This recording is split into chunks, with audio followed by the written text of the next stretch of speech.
नमस्कार, नमस्कार, नमस्कार। बहुत बहुत धन्यवाद, बहुत बहुत आभार मेरे चैनल पर आने के लिए। मैं हूं आपका होस्ट और दोस्त ललित। इस चैनल पर आपको देश विदेश की तमाम जानकारियां मिलती हैं, उनके राजनीतिक विश्लेषण को सुनने को मिलता है और एक सटीक जो एनालिसिस होती है वो आप इसमें देखते हैं। तो मित्रों, जैसा आप मैंने पिछले वीडियो में बताया था कि राज्यसभा के चुनाव उत्तर प्रदेश के, उसमें अगर कुछ और भी सस्पेंस बाकी है तो वो 2 तारीख को वह क्लियर हो जाएगा। तो 2 नवंबर को कल स्थिति बिल्कुल स्पष्ट हो गई और सभी उम्मीदवार निर्विरोध निर्वाचित हो गए। तो कौन हुए? 8 भाजपा के, 1 बीएसपी के और 1 एसपी के, 1 समाजवादी पार्टी के। तो चलिए, ये अच्छा हुआ, चुनाव की नौबत नहीं पड़ी और सभी उम्मीदवार जिन्होंने अपना नामांकन पत्र भरा था और जिनका नामांकन पत्र स्वीकृत हुआ था वो सभी जीत गए। तो जीतने वाले उम्मीदवारों को बहुत बहुत बधाइयां। मित्रों, इन चुनाव से भाजपा ने 3 संदेश दिए, 3 संदेश दिए और 3 चीजों को आपको गौर करना होगा। क्या क्या? पहला यह कि भाजपा ने इस चुनाव के माध्यम से जो भी थोड़ी बहुत विपक्षी एकता बची थी उसको ध्वस्त कर दिया। कैसे ध्वस्त कर दिया? पिछले लोकसभा चुनाव में समाजवादी पार्टी और बहुजन समाज पार्टी एक साथ चुनाव लड़े थे। बिल्कुल ये मजबूत गठबंधन था पेपर्स पे, हालांकि चुनाव के परिणामों में ये देखने को नहीं मिला और उन्हें उतनी सफलता नहीं मिली या उतनी अपेक्षित सफलता नहीं मिली जितना वो सोचते थे और चाहते थे। फिर भी एकता तो एकता होती है, तो उस एकता को ध्वस्त कर दिया और अब 3 धुरी बन गई है। एक तो बीजेपी अलायंस, दूसरा समाजवादी पार्टी अलायंस अगर होता है तो, और एक बीएसपी।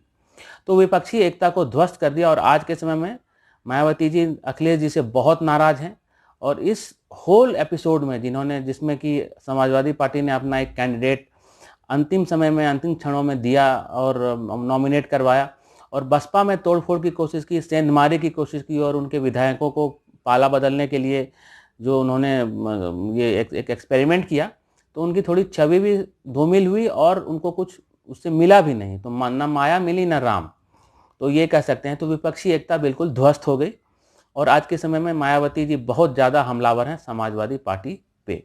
दूसरा, इससे भाजपा को ये फायदा हुआ कि अगर उनके विधायकों में भी थोड़ा बहुत अगर असंतोष होता, रोष होता, तो हो सकता था कुछ एमएलए क्रॉस वोटिंग करते। तो ऐसा नहीं हुआ और चूंकि चुनाव की नौबत नहीं आई तो ये मालूम नहीं चला कि कितने विधायक असंतुष्ट हैं। हो सकता है बहुत बहुत सारे विधायकों को ये लग रहा हो कि उनका टिकट कट जाएगा या उनको कुछ अच्छी डील दूसरे पार्टी से मिल जाएगी, तो ऐसा नहीं हुआ। इससे भी ये भी नहीं मालूम हुआ कि अभी अपना दल के साथ उनके कैसे संबंध। हालांकि अपना दल और बीजेपी आज के डेट में एलाइज हैं, लेकिन फिर भी जो है इससे थोड़ी सी स्पष्टता आती कि ऑन रिकॉर्ड उनको आना पड़ता है कि उनका स्टैंड क्या है इस चुनाव में।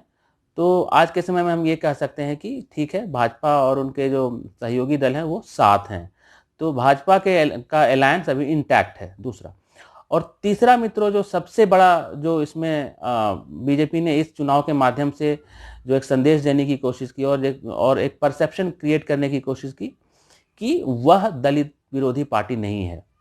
जैसा आपको मालूम हो कि खास करके हाथरस की घटना के बाद जहां विपक्ष खास करके कांग्रेस हमलावर हुआ और मीडिया का एक धड़ा जो जो जो एक तरह से दंगे कराना चाहता था, तो इससे ये उन्होंने एक तरह से संदेश देने की कोशिश की कि हम दलित विरोधी नहीं हैं। कैसे? तो एक तो उन्होंने बसपा के उम्मीदवार को जीतने दिया, हालांकि उनके पास पर्याप्त विधायक नहीं थे, और अपने भी के तरफ से बिजलाल जी जो director general of police IPS officer थे, एक अच्छे उम्मीदवार को नॉमिनेट किया। तो एक बहुत हद तक एक परसेप्शन जो था कि दलित विरोधी है और ब्राह्मण विरोधी भी, इसका भी आरोप लग रहा था, खासकर विकास दुबे के इनकाउंटर के बाद कि विकास दुबे ब्राह्मण था, उसका इनकाउंटर हो गया। तो विपक्ष लोग तो ऐसे ही मुद्दे हाथों हाथ लेना चाहते हैं। उनको उनको या कोई भी विपक्ष हो, उनको तो चाहिए कि भाई किसी तरह से अपनी पैठ जो है बनाए, जातियों में विभाजन किया जाए और अपना वोट प्रतिशत बढ़ाए जाए। तो अच्छे 2 उम्मीदवारों को भाजपा ने भी दो ब्राह्मण उम्मीदवारों को राज्यसभा में टिकट दिया। तो जाति संतुलन बिठाने की कोशिश की। ब्राह्मण, ठाकुर, SC ST समाज और ओबीसी समाज, सभी को उचित प्रतिनिधित्व नेतृत्व दिया और अपने कार्यकर्ताओं पे भरोसा किया, अपने कार्यकर्ताओं को तरजीह दी।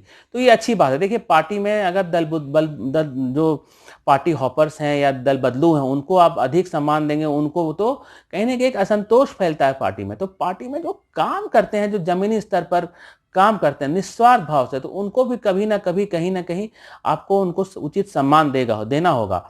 और इससे बीजेपी ने ये सिद्ध किया कि वो वास्तविक रूप से कार्यकर्ताओं की पार्टी है। जैसा उम्मीद की जा रही थी कि नरेश अग्रवाल या संजय सिंह को देंगे जो राजा अमेठी के हैं, तो ऐसा नहीं हुआ।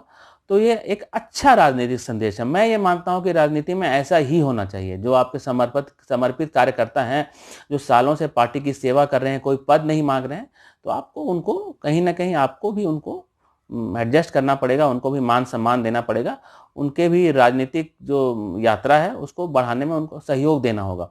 तो ये अच्छा कदम हुआ। अभी अगर उत्तर प्रदेश की राजनीति की बात करें तो फ्लूइड सिचुएशन है, जहां कांग्रेस अभी भी नहीं उठ पाई है। जितिन प्रसाद नाराज हैं, अनु टंडन अभी समाजवादी पार्टी में शामिल हो गई हैं। उसके बाद जो है कांग्रेस में प्रियंका गांधी के आने के बावजूद जो है वो मैं कोई खास जो है उसमें परिवर्तन नहीं देख रहा हूँ कि कांग्रेस के भाग्य का कुछ परिवर्तन होने वाला या कांग्रेस को अच्छे वोट मिलने वाले। कांग्रेस जस की तस है, अब बैसाखियों पर है। अगर कोई अलायंस मिल जाए, कोई किसी से वो अलायंस कर लें तो अलग बात है। बट आज के समय में कांग्रेस बिल्कुल जो है जमींदोज है उत्तर प्रदेश में। रायबरेली और अमेठी की भी अब पार्टी नहीं रही, क्योंकि अदिति सिंह ने भी विद्रोह कर दिया है। उसके बाद योगी ने भी अपना जो है अभी कभी ताबड़तोड़ फैसले ले रहे हैं। योगी आदित्यनाथ अभी खास करके उनका जो है फोकस पूरी तरह से माफियाओं और गुंडों पर है। अभी आपने देखा होगा किस तरह मुख्तार अंसारी और अतीक अहमद की बहुत सारी अवैध संपत्तियों को बुलडोजर से गिरा दिया गया। अभी कल या परसों ही जो है एक गजल होटल जो गाजीपुर में था मुख्तार अंसारी का, उसको ध्वस्त कर दिया गया, उसको जो है बुलडोजर से गिरा दिया गया, क्योंकि वो अवैध संपत्ति थी उनकी। तो माफियाओं गुंडों को संरक्षण देने वाली पार्टियों के दिन अब लद गए। अब यह समझना होगा ये 2020 का उत्तर प्रदेश है, और ऐसे लोगों की, अराजक तत्वों की उत्तर प्रदेश में या कहीं भी देश में उनका कोई स्थान नहीं है। तो यह संदेश देने की बहुत मजबूती से आवश्यकता थी, जो कि योगी आदित्यनाथ ने दिया। तो आज के डेट में हम यह कह सकते हैं उत्तर प्रदेश के राजनीतिक परिप्रेक्ष्य में और माहौल में कि भाजपा ड्राइवर सीट पर है, फ्रंट फुट पर बैटिंग कर रही है। मायावती जी अपने जमीन को बचाने की कोशिश कर रही हैं, और अखिलेश जी जो है भाजपा के सबसे मुख्य दावेदार के रूप में जो विपक्षी दलों में वो उभरना चाहते हैं। तो वास्तव में लड़ाई ये नंबर 2 की है कि समाजवादी पार्टी मेन चैलेंजर होगी बीजेपी की या बहुजन समाज पार्टी। तो देखिए क्या होता है। राजनीति जो है संभावनाओं का खेल है, चीजें बदलती रहती हैं, चीजों को बदलने में समय नहीं लगता है। तो ये थी उत्तर प्रदेश के राज्यसभा के चुनाव की जानकारी, जो मैंने सोचा कि इस सीरीज को अब बंद किया जाए, क्योंकि अब चुनाव संपन्न हो गए।